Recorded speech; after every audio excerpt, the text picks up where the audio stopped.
تو نے انصاف نہیں کیا، میں اسے سجدہ نہیں کروں گا۔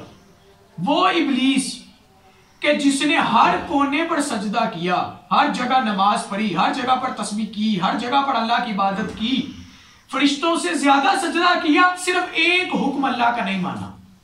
اللہ نے کہا میری بارگاہ سے چلے جاؤ، تم رد کر دیے گئے۔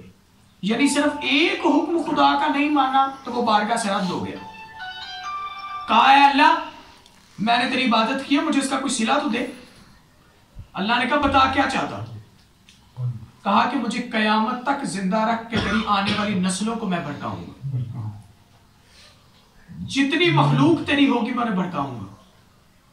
اللہ نے کہا جا تجھے مہلت دی، لیکن یاد رکھنا جو میرے نقش قدم پر چلنے والا ہوگا وہ تجھ جیسے شیطانی رستے کی پیروی نہیں کرے گا، وہ تیرے جیسے شیطانی رستے پہ نہیں آئے گا۔ جا تجھے مہلت دی۔ یاد رکھیے شیطان کا کام ہے بھڑکانا، وہ ہر کام میں آپ کو بھڑکائے گا۔ شیطان کا کام ہے گناہ کو لذت بڑا بنا کر آپ کے سامنے پیش کرنا۔ وہ بڑے سے بڑا گناہ آپ کے سامنے ایسے پیش کرتا ہے جیسے اس میں بڑا لطف ہے، اس میں بڑی لذت ہے۔ انسان کیے بغیر نہیں رہ سکتا، شیطان کا تو کام ہے۔ لیکن انسان اگر تقوی اختیار کرتا ہے، اگر متقی ہے، تو وہ صحیح طریقے سے پہچانے کہ یہ جو رستہ مجھے اتنا اچھا نظر آ رہا ہے یہ شیطانی رستہ ہے کہ صراط مستقیم کا رستہ ہے۔ وہ کہاوت ہے نا کہ ہر سونا دکھنے والی چیز سونا نہیں ہوتی، ہر چمکنے والی چیز سونا نہیں ہوتی۔ یہ کہاوت ہے بڑی پرانی کہ ہر اچھا رستہ دکھنے والا ضروری نہیں ہے کہ وہ صراط مستقیم کا ہی رستہ ہو۔ ہر متقی سجدہ کرنے والا ضروری نہیں ہے کہ وہ متقی ہو۔ ہر نماز پڑھنے والا نمازی ضروری نہیں ہے کہ وہ نیک ہو۔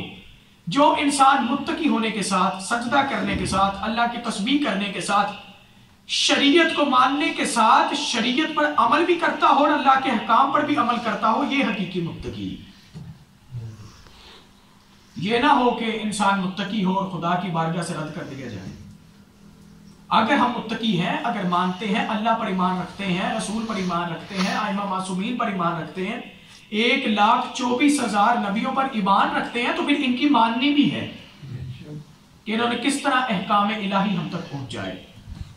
اگر انسان احکام الہی کو نہیں مانتا تو وہ ابلیس ہے، ابلیس کے رستے پر چلتا، اور جو شیطانی رستے پر چلتا ہے وہ دنیا میں بھی رسوا ہوتا ہے اور آخرت میں بھی رسوا ہوتا ہے۔ اور جو اللہ کے نقش قدم پر چلتا ہے، جو اللہ کے بتائے ہوئے نقش قدم پر چلتا ہے، تو وہ کہیں بھی چلا جائے، وہ کسی بھی مشکل میں ہو، جب کوئی مدد کا ذریعہ بھی نظر نہ آئے تو وہاں خدا کی ذات ہوتی ہے جو بندے کے ساتھ ہوتی ہے۔ جب انسان دنیا کو ٹھوکر مار کر خدا کی طرف ہو جاتا ہے تو پھر اللہ بھی دنیا کا رخ اس بندے کی طرف کر دیتا۔ مزہ تو تب ہے نا، یہ نہ ہونا چاہیے کہ ہم دنیا کے پیچھے جائیں، مزہ یہ کہ دنیا آپ کے پیچھے آئے۔ ہمیں دولت کے لیے نہیں جینا چاہیے، ہمیں دنیا کے لیے نہیں جینا چاہیے۔ یہ فانی ہے، ختم ہو جائے گا، ہر چیز اللہ نے کہا فانی ہے، یہ مٹی فانی، یہ ہوا فانی، یہ آگ فانی، یہ زمین فانی، انسان فانی، جانور ختم ہو جائیں گے، سب کچھ ختم ہو جائے گا۔ کل نفس ذائقۃ الموت، ہر نفس موت کا ذائقہ چکھے گی۔ جو زندہ ہے، جو سانس لیتا ہے وہ مر جائے گا۔ کوئی انسان ایسا نہیں ہے کہ جو موت سے بھاگ جائے۔ ہر جگہ پر اللہ کی حکومت ہے، کسی بھی جگہ پر چلے جاؤ موت انسان کو آئے گی، انسان مر جائے گا، انسان ختم ہو جائے گا۔ جب انسان کی صرف یہ حیثیت ہے کہ اس نے مر جانا ہے، مٹی کے نیچے دفن ہو جائے گا، تو پھر یہ انسان غرور کس چیز کا کرتا؟ جب انسان کو یہ پتا ہے کہ میں مر جاؤں گا، موت سے کوئی پیچھا نہیں چھڑا سکتا، موت آئے گی۔ موت نبیوں کو بھی آئی، موت نبیوں کو بھی آئی، اس دنیا سے گئے، اس دنیا میں آئے محدود وقت کے لیے، لیکن چلے گئے، موت تو آئے گی۔ موت سے کوئی نہیں بچ سکتا۔ جب انسان کی صرف اتنی سی حقیقت ہے، حقیر سا یہ ایک انسان ہے کہ جو مدت کے لیے آیا ہے، ختم ہو جائے گا۔ یہ اس کا دل دھڑک رہا ہے، کسی دن بند ہو جائے گا۔ یہ دماغ ہے، کسی دن ختم ہو جائے گا۔ یہ آنکھ ہے، کسی دن بینائی چلی جائے گی۔ یہ زبان ہے، کسی دن یہ زبان چلی جائے گی۔ یہ سنتا ہے، کسی دن بصیرت چلی جائے گی۔ انسان چلتا ہے، کسی دن یہ چلنا اس کا ختم ہو جائے گا۔ انسان کام کرتا ہے، یہ ہاتھ اس کے خراب ہو جائیں گے۔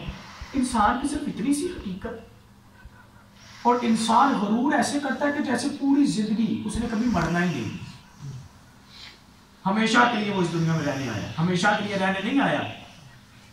وہ جو خدائی دعوے کرتے رہے وہ اس دنیا میں ہمیشہ نہیں رہ سکے۔ بڑے بڑے بادشاہ، سلطنتوں کے بادشاہ اس دنیا میں نہیں رہ سکے، تو ہم جیسے لوگ کیا چیز؟ اس لیے اللہ اور تقوی الہی ہمیں اپنے دل میں اختیار کرنا چاہیے، جب ہم مریں تو آگے جا کر ہم اپنا سر فخر سے اٹھا سکیں اور اللہ کی خود آواز آئے کہ یہ بندہ متقی ہے، یہ بندہ پرہیزگار ہے، یہ میرا دوست ہے، یہ میرا سب سے زیادہ قریب رہنے والا بندہ ہے، اس نے دنیا میں میری بات مانی، اب میں اسے وہ جنت کے دروازے دکھاؤں گا جس کا یہ مشتاق تھا، جس کا یہ مشتاق تھا۔ میں اسے وہ دروازے دکھاؤں گا، وہ ٹھنڈی ہوا اسے دکھاؤں گا کہ جس کے لیے اس نے سارے یہ کام کیے اور یہ اس کا حقدار ہے۔ اس نے دنیا میں اللہ کے احکام کی پیروی کی، آخرت میں اسے وہ چیزیں ملیں گی جو حقیقی لطف اور اندوز ہونے والی چیزیں، لذت والی حقیقی جو چیزیں ہیں جو اللہ نے انسان کے لیے پیدا کی ہیں، وہ اسے مرنے کے بعد ملے گی۔ دعا ہے اللہ تعالیٰ